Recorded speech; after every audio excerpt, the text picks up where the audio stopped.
Là où le vent fredonne des chants ancestraux à travers les hautes herbes dorées, se trouvait le village de Kumbé. Ce village, vieux comme le temps lui-même, était connu pour ses traditions profondes et ses célébrations grandioses. Chaque fin d'année, lorsque le soleil semblait s'incliner un peu plus tôt derrière les collines, les habitants se préparaient à la grande fête de Nyamaya Mwanga, la fête de la lumière et de la prospérité. Dans ce village, chaque maison, faite de terre rouge et coiffée de chaume, brillait sous la douce lueur du crépuscule. Les femmes, vêtues de pagnes aux couleurs vives, allaient et venaient, transportant des paniers de mil, de manioc et de fruits sucrés. Les hommes, eux, revenaient de la brousse, portant sur leurs épaules des gibiers destinés au festin. Les enfants, excités par l'approche des festivités, couraient entre les cases, riant et jouant, impatients de voir la grande cérémonie commencer.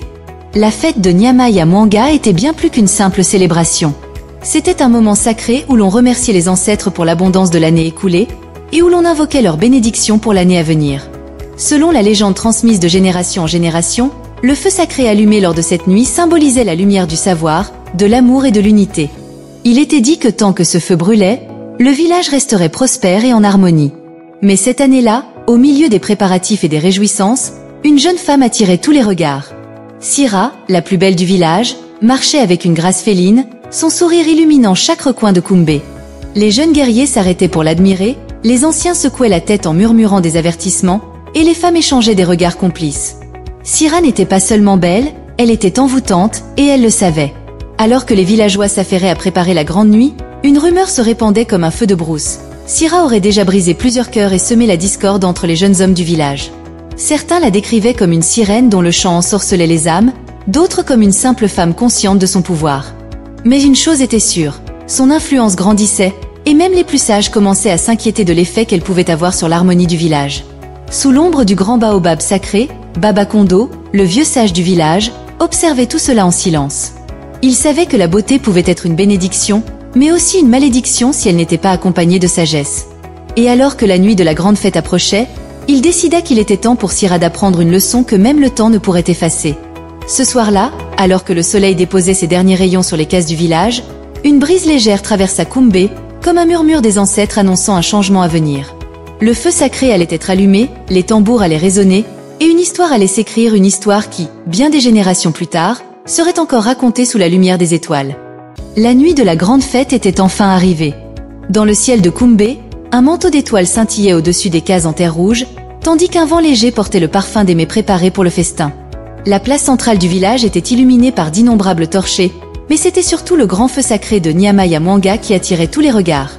Ce feu, allumé par les sages du village, symbolisait la lumière des ancêtres, celle qui guidait et protégeait les âmes du peuple. Au son des tambours, les villageois s'étaient rassemblés, chantant et dansant, rendant hommage aux esprits qui veillaient sur eux. Mais cette année, une tension flottait dans l'air, presque imperceptible. Les regards, discrets mais insistants, se tournaient vers Sira, la belle jeune femme dont la réputation enflammait les discussions. Sira, vêtue d'un pagne aux motifs dorés et rouges, marchait avec l'assurance d'une reine. Ses bracelets de perles teintés à chacun de ses pas faisaient battre les cœurs des jeunes guerriers plus vite que les tambours de la fête. Partout où elle passait, des soupirs d'admiration s'élevaient, tandis que les femmes échangeaient des regards lourds de sous-entendus. Mais au milieu des festivités, une voix grave et posée s'éleva. Baba Kondo, le sage du village, se leva lentement sous l'ombre du grand baobab sacré. Son regard perçant parcourut la foule avant de se poser sur Sira. « Ma fille, dit-il d'une voix profonde, la beauté est un don, mais elle peut être une épreuve. Le feu sacré brille cette nuit, mais saurais-tu prouver que ta lumière est aussi pure que celle de nos ancêtres ?» Un silence tomba sur l'assemblée. Sira, surprise, fronça légèrement les sourcils mais ne laissa rien paraître. « Que dois-je faire, Baba Kondo ?» demanda-t-elle d'une voix douce mais assurée. Le vieux sage fit signe aux guerriers d'avancer. Deux d'entre eux s'approchèrent, portant une calebasse remplie d'eau pure. « Voici l'épreuve du feu et de l'eau », annonça Baba Kondo. « Dans cette calebasse se reflète ton visage, et dans ce feu brûle la vérité du village. Si ton cœur est aussi pur que l'eau, alors tu pourras traverser la flamme sans crainte. Mais si ton âme est troublée par la discorde, la flamme dévoilera ce que les yeux ne voient pas. » Les murmures parcoururent la foule. Sira hésita un instant. Elle savait que son charme semait la confusion parmi les hommes du village, mais elle n'avait jamais cherché à nuire. Pourtant, elle sentit que cette nuit n'était pas une nuit comme les autres. Elle s'avança lentement, prit une grande inspiration et fixa le feu. Les flammes dansaient devant elle, comme un défi silencieux. D'un geste gracieux, Elle souleva la calebasse et versa quelques gouttes d'eau sur ses mains avant de marcher vers le brasier. Le village entier retenait son souffle. Alors que Syrah avançait, une chose étrange se produisit. Les flammes semblèrent vaciller, non pas comme si elles allaient s'éteindre, mais comme si elle la reconnaissait. Son cœur battait à tout rompre, mais elle ne s'arrêta pas. Un frisson parcourut sa peau lorsque la chaleur l'enveloppa. Puis, dans un éclat de lumière, elle traversa le feu, sans la moindre brûlure. Un cri d'étonnement jaillit de la foule. Baba Kondo hocha lentement la tête. L'eau reflète la vérité, et le feu purifie le cœur, dit-il. Syrah, ce soir tu as prouvé que ta beauté n'est pas seulement extérieure. Mais souviens-toi toujours, une flamme peut éclairer comme elle peut dévorer. Ne laisse jamais ton éclat devenir un feu qui consume ceux qui t'approchent. Syrah baissa les yeux, émue et songeuse. Pour la première fois, elle comprenait que son pouvoir ne résidait pas uniquement dans son apparence, mais dans la manière dont elle influençait ceux qui l'entouraient. Alors que la fête reprenait de plus belle, Syrah sourit, non plus pour séduire, mais avec une sincérité nouvelle. Ce soir-là, sous la lumière des étoiles et du feu sacré, elle décida d'être plus qu'une simple beauté envoûtante.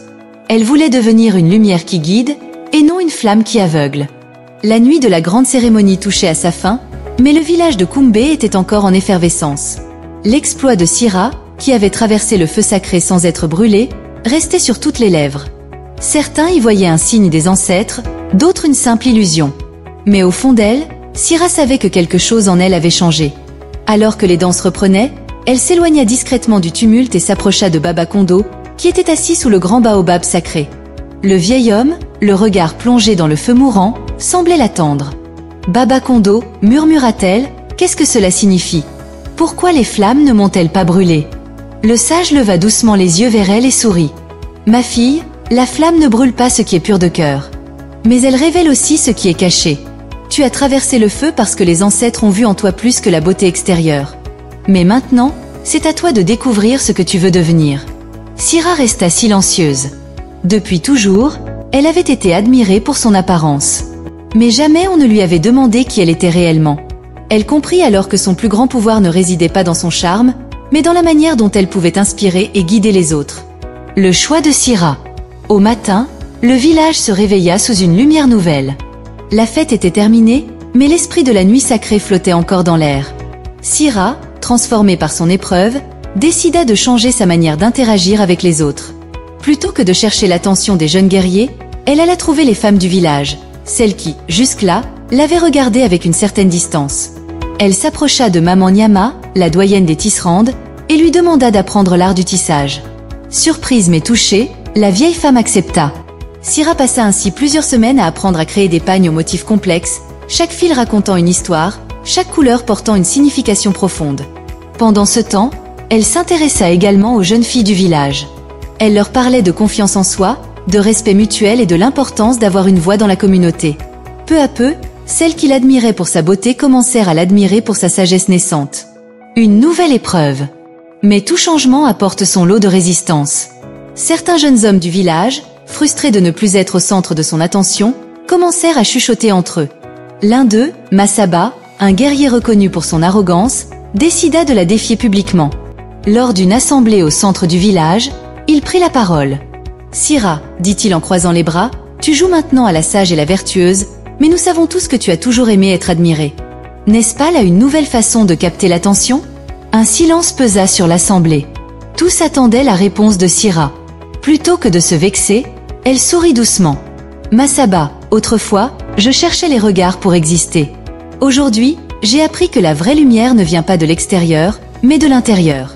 Ce que tu penses de moi m'importe peu. Ce qui compte, c'est ce que je suis en train de devenir. » Baba Kondo, présent parmi les villageois, hocha la tête avec satisfaction. Masaba, pris au dépourvu, baissa les yeux, incapable de trouver une réplique. L'impact de Syrah sur le village. Avec le temps, Syrah devint une figure respectée du village. Son travail de tisserande se distingua par sa finesse et son symbolisme profond. Elle enseigna aux jeunes filles l'importance de la création et de la transmission des savoirs. Un jour, Baba Kondo vint la voir alors qu'elle travaillait sur un pagne au motif de flammes et d'eau entrelacées. « Ma fille, sais-tu ce que tu es devenue ?» Elle leva les yeux et sourit. « Je suis devenue la lumière qui guide, et non la flamme qui aveugle. » Le vieux sage posa une main sur son épaule. « Et c'est ainsi que ton nom sera retenu dans l'histoire de Kumbe. » L'héritage de Syrah. Les années passèrent, et le nom de Sira resta gravé dans la mémoire du village. Ces tissages furent transmis de mère en fille, chacun portant un fragment de son histoire. La fête de Nyamaya Mwanga continuait d'être célébrée chaque année, mais désormais, une nouvelle tradition vit le jour. Chaque jeune femme du village devait créer un tissu racontant son propre chemin vers la sagesse et la lumière. Ainsi, sous la bienveillance des ancêtres et le regard éternel du grand baobab, le village de Kumbé prospéra, illuminé par la leçon d'une femme qui avait appris que la vraie beauté réside dans la manière dont on éclaire le monde autour de soi. Le temps passa, et Sira devint une femme respectée, non plus seulement pour sa beauté, mais pour sa sagesse et son dévouement envers la communauté. Ses tissages étaient devenus célèbres, non seulement à Kumbé mais aussi dans les villages voisins. Chaque motif qu'elle créait racontait une histoire, chaque couleur portait une émotion, un message, une leçon. Mais Sira savait que son véritable rôle n'était pas seulement de fabriquer des pagnes. Elle avait une mission plus grande, transmettre la lumière qu'elle avait trouvée en elle. Un matin, alors qu'elle tissait sous l'ombre du grand baobab, une jeune fille nommée Adama s'approcha timidement. Elle était fine, avec des yeux vifs mais pleins d'hésitation. Elle s'arrêta à quelques pas de Sira et baissa la tête. « Maman Sira, j'aimerais apprendre l'art du tissage », murmura-t-elle. Sira posa son travail et observa Adama avec bienveillance. Elle voyait en elle l'image de son propre passé, une jeune fille cherchant sa place dans le monde. « Le tissage est plus qu'un simple art, Adama, dit-elle. C'est une manière de raconter notre histoire, de garder vivants les souvenirs de nos ancêtres et de préparer l'avenir. Es-tu prête à apprendre non seulement à tisser mais aussi des leçons de vie ?» Adama hocha vivement la tête. Sira lui fit signe de s'asseoir et commença à lui montrer les gestes patients du tissage. Au fil des jours, elle partagea avec elle ses connaissances, non seulement sur l'artisanat, mais aussi sur la valeur de la patience, du respect et de la force intérieure. Mais tout chemin vers la sagesse est semé d'embûches. Un jour, alors que Sira et Adama travaillaient ensemble, un messager arriva de la part du chef du village. Il portait une sécheresse menaçait la récolte de l'année. Sans pluie, le mil et le manioc risquaient de se raréfier, et le village souffrirait de la faim. Face à cette situation, les anciens du village se réunirent. Certains suggérèrent d'envoyer des guerriers chercher de la nourriture ailleurs, d'autres proposèrent de prier les ancêtres pour demander leur aide. Mais Baba Kondo, toujours sage, se tourna vers Sira. « Ma fille, as-tu une idée de ce que nous pourrions faire ?» Sira réfléchit un moment avant de répondre. « Nous avons toujours compté sur la nature pour nous nourrir, mais peut-être devons-nous apprendre à nous adapter. Je propose que nous utilisions ce que nous avons en abondance, le savoir de nos ancêtres. Nous pourrions planter des cultures qui résistent mieux à la sécheresse et apprendre à conserver les aliments pour les temps difficiles. » Baba Kondo sourit. Il savait que la sagesse de Sira était devenue une force pour le village. Son idée fut acceptée, et Sira, avec l'aide des anciens et des jeunes, commença à enseigner de nouvelles techniques agricoles, savoir des autres villages et des traditions oubliées. Les mois passèrent, et grâce aux efforts collectifs, le village surmonta la sécheresse sans famine. La gratitude des villageois envers Sira grandit, mais elle refusa les louanges personnelles. « Ce n'est pas moi seule qui ai trouvé la solution, dit-elle. C'est ensemble que nous avons triomphé. La vraie force ne réside pas dans une personne, mais dans la communauté unie. » Adama, qui était devenue une tisserande habile et une jeune femme sûre d'elle, écoutait attentivement ses paroles. Elle comprit alors que la sagesse ne se gardait pas pour soi, mais se partageait, se transmettait, comme les fils d'un pagne bien tissé. Les années passèrent, et Sira devint une aïeule respectée. Un soir, alors que la fête de Nyamaya Mwanga approchait, elle convoqua Adama sous le grand baobab. « Ma fille, il est temps pour toi de transmettre ce que tu as appris. La lumière ne doit jamais s'éteindre, elle doit être portée par les générations futures. » Adama, émue, comprit que son tour était venu de guider le village. Cette nuit-là, lors de la cérémonie sacrée, c'est elle qui alluma le feu sous les regards fiers des villageois et des anciens. Baba Kondo, vieillissant mais toujours présent, murmura à Sira. « Tu as accompli ta mission. Ta lumière brille à travers elle, et elle brillera encore longtemps après nous. » Sira sourit, le cœur apaisé. Elle savait que son histoire ne s'arrêterait jamais, tant qu'il y aurait quelqu'un pour la raconter, pour tisser des fils de sagesse et de bienveillance. Ainsi, sous la protection des ancêtres et la lumière des étoiles, la légende de Sira continua de vivre dans le cœur du village de Kumbé, tissée dans chaque fil, dans chaque flamme, et dans chaque âme qui cherchait à devenir plus qu'une simple étincelle, une vraie lumière. Les années passèrent et le village de Kumbé continua de prospérer sous la lumière des enseignements de Sira. Son influence ne s'était pas arrêtée à sa génération. Elle avait laissé une trace indélébile dans le cœur de chaque femme et chaque homme qui avait croisé son chemin. Un matin, alors que le soleil projetait ses premiers rayons sur les toits de chaume du village, une jeune fille nommée Abeni s'approcha de l'atelier de tissage de Sira. Abeni était curieuse et avide d'apprendre, fascinée par les motifs qui ornaient les tissus que Sira confectionnait. « Grand-mère Sira, peux-tu m'apprendre à tisser comme toi ?» demanda Abeni avec respect. Sira leva les yeux de son ouvrage et observa la jeune fille avec tendresse.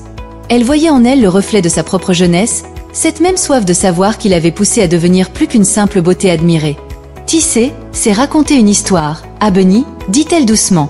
Chaque fil représente un instant, chaque nœud une décision. Es-tu prête à raconter ta propre histoire ?»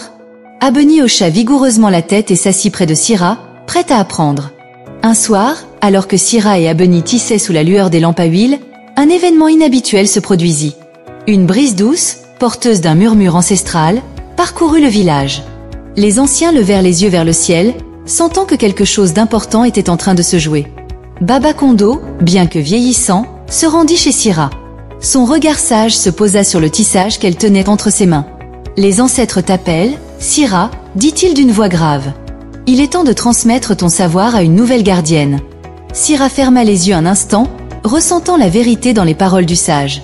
Elle avait accompli son rôle, et il était temps de préparer la prochaine génération.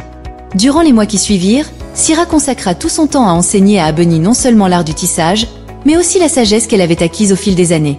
Elle lui racontait des histoires du passé, des légendes de Kumbé et des leçons de vie qu'elle avait tirées de ses propres erreurs et triomphes. Un jour, elle confia à Abeni une calebasse d'eau pure, rappelant l'épreuve qu'elle-même avait traversée des années auparavant. « L'eau reflète qui nous sommes, et le feu nous purifie, expliqua-t-elle. Quand viendra ton moment, souviens-toi que seule la vérité de ton cœur te permettra d'affronter les épreuves de la vie. » Abeni écoutait avec attention, absorbant chaque mot comme une éponge. Elle sentait que Sira lui transmettait bien plus qu'un simple savoir-faire. Elle lui offrait un héritage, une mission.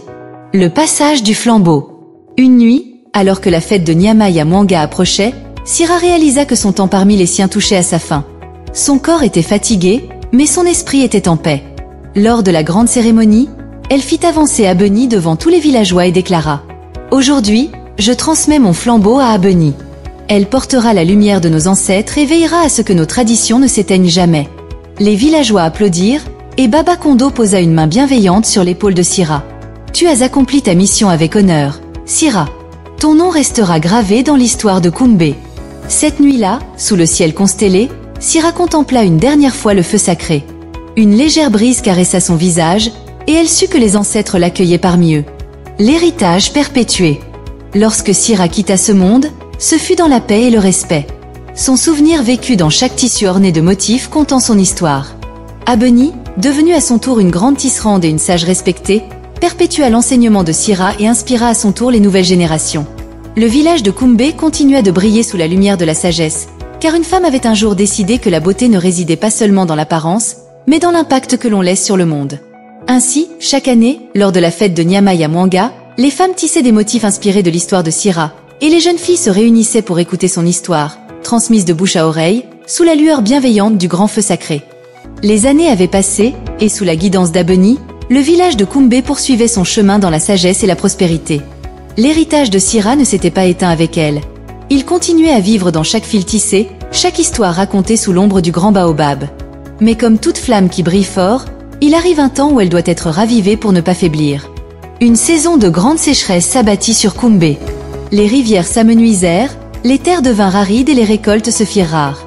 Les anciens murmuraient que c'était un signe, un rappel que les traditions du village devaient être renforcées. Les jeunes, désireux de changement, commencèrent à remettre en question les rituels et les coutumes qui avaient guidé leurs ancêtres.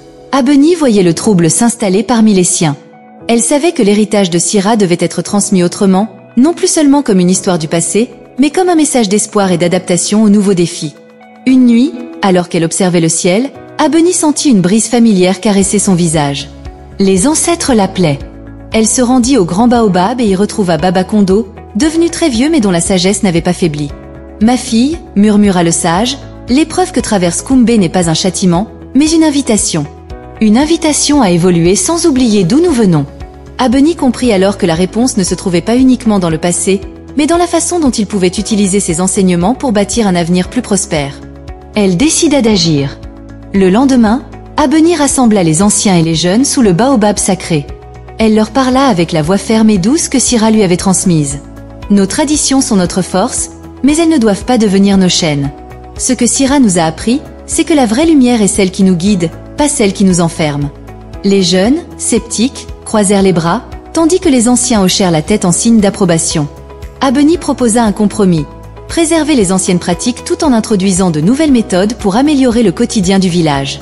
Les techniques de tissage furent modernisées, les réserves d'eau mieux gérées, et l'agriculture adaptée à la sécheresse. Petit à petit, l'harmonie revint.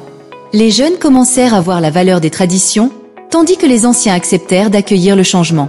Avec le temps, la nature elle-même sembla reconnaître les efforts du village. Les pluies revinrent, et avec elles, l'espoir d'une nouvelle prospérité. Abeni, consciente d'avoir accompli son rôle, se tint devant le feu sacré lors de la prochaine cérémonie de Nyamaya Mwanga et déclara: La véritable héritage de Sira, ce n'est pas seulement une histoire, c'est une étincelle qui doit continuer à brûler dans le cœur de chacun. Ainsi, le village de Kumbe entra dans une nouvelle ère, guidé par la sagesse du passé et la volonté d'un avenir meilleur. L'histoire de Sira vécut non seulement dans les tissus tissés, mais dans l'âme de chaque habitant, prouvant que la lumière ne s'éteint jamais tant qu'elle continue d'être transmise. Les années s'étaient écoulées, et sous la guidance éclairée d'Abeni, le village de Kumbe avait retrouvé sa prospérité. Grâce à l'héritage de Sira, les traditions avaient su évoluer sans se perdre, et les nouvelles générations avaient appris à respecter le passé tout en embrassant l'avenir. Cependant, comme toute histoire, celle du village était en perpétuel mouvement, et un nouveau chapitre s'apprêtait à s'écrire. Une nuit, alors que le village célébrait la fête de Nyamaya Mwanga, Abeni sentit une étrange sensation. Une brise douce et chaude caressa son visage, comme une main invisible. Son cœur se serra, car elle reconnut cette présence. C'était un appel, un murmure ancestral que seuls les gardiens du savoir pouvaient entendre. Elle s'éloigna doucement de la fête et marcha vers le grand baobab, son refuge depuis toujours. Lorsqu'elle posa sa main sur l'écorce rugueuse de l'arbre millénaire, une vision s'imposa à elle. Elle vit Sira, debout sur la rive du grand fleuve, entourée d'une lumière dorée. Abeni, le temps est venu. Le message était clair. Elle avait accompli sa mission, et une nouvelle gardienne devait être préparée. À la recherche de la nouvelle gardienne. Abeni savait qu'elle devait trouver celle qui poursuivrait le chemin tracé par les ancêtres. Elle observa attentivement les jeunes filles du village, scrutant leurs gestes, écoutant leurs paroles. Parmi elles, une enfant attira son attention. Zala, une fillette vive et curieuse, dont les yeux brillaient d'une intelligence rare. Zala passait des heures à écouter les anciens raconter les légendes de Kumbe. Elle posait des questions que peu osait formuler et semblait comprendre la profondeur des récits mieux que quiconque de son âge. Un soir, Abeni l'invita à la rejoindre sous le baobab. « Zala, que ressens-tu quand tu écoutes ces histoires ?» « Elle me parle, grand-mère Abeni. Comme si elle vivait en moi avant même que je les connaisse. » Abeni sourit. La fillette était prête à apprendre. La transmission du savoir. Durant les mois qui suivirent, Abeni enseigna à Zala tout ce qu'elle savait. Elle lui montra l'art du tissage, lui raconta les secrets des ancêtres et lui expliqua les responsabilités d'une gardienne du savoir. Chaque matin, elle se rendait près de la rivière pour observer l'eau refléter le ciel, et chaque soir, elle méditait sous l'ombre protectrice du baobab. Un jour, Abeni tendit une calebasse remplie d'eau à Zala. « Regarde à l'intérieur, que vois-tu ?»« Mon reflet, grand-mère. »« Regarde encore. » Plus profondément. Zala fixa l'eau, et lentement, son expression changea. Elle ne voyait plus seulement son visage, mais un enchevêtrement de souvenirs, de voix et de lumière. « Je vois le village. Je vois Sira. Je vois toi, et moi, et tant d'autres. » Abeni hocha la tête. La fillette comprenait déjà ce qu'elle-même avait mis des années à saisir. Le savoir n'était pas seulement transmis par les mots, mais vivait à travers le temps, imprégné dans les âmes de ceux qui écoutaient avec le cœur. Mais avant de devenir la nouvelle gardienne, Ala devait prouver qu'elle était digne de porter cet héritage. Abeni décida de lui faire passer l'épreuve du feu, celle qui symbolisait la purification de l'esprit et la force du cœur. Le soir venu, elle emmena Ala devant le grand feu du village. Le feu détruit, mais il éclaire aussi. Il consume, mais il réchauffe. Ce soir, il te parlera. Approche-toi et écoute. Zala hésita, mais elle fit quelques pas en avant. Le crépitement des flammes semblait chuchoter un langage oublié. Son regard se perdit dans la danse rougeoyante, et bientôt, elle ressentit une chaleur intérieure, non pas brûlante, mais apaisante. « Que ressens-tu » demanda Abeni. « Le feu ne me fait pas peur. Il me montre la vérité. Il me dit que chaque épreuve forge notre lumière. » Abeni sourit. Zala était prête. Lors de la prochaine fête de Nyamaya Mwanga, Abeni annonça devant tout le village. « Aujourd'hui, une nouvelle étoile s'élève parmi nous. Zala est prête à porter la lumière de nos ancêtres et à guider notre peuple. » Les villageois acclamèrent la fillette, tandis que Baba Kondo, malgré son âge avancé, leva la main en signe de bénédiction. Le cycle continue. Kumbé a trouvé sa nouvelle gardienne. Abeni posa une main bienveillante sur l'épaule de Zala et lui remit un tissu orné d'anciens symboles. Ce pagne raconte notre histoire. Continue d'écrire la tienne. Zala le reçut avec humilité, comprenant que son voyage ne faisait que commencer. Les années passèrent, et Zala devint à son tour une femme sage et respectée. Sous sa guidance, Kumbé prospéra encore, toujours ancré dans ses traditions, mais ouvert au monde. Abeni, devenue âgée, savait que son rôle touchait à sa fin. Un soir, alors qu'elle observait le feu sacré, une douce brise caressa son visage. Elle sourit, reconnaissant cette étreinte invisible. Elle ferma les yeux, sentant la présence de Sira l'accueillir. Le lendemain, les villageois la trouvèrent paisiblement endormie sous le grand baobab, un sourire serein sur les lèvres. Ils comprirent qu'elle avait rejoint les ancêtres, veillant sur eux depuis un autre monde. Zala, debout devant le feu sacré, murmura « La lumière de Kumbé ne s'éteindra jamais ». Et ainsi, l'histoire continua, portée par les voix du passé et les promesses de l'avenir.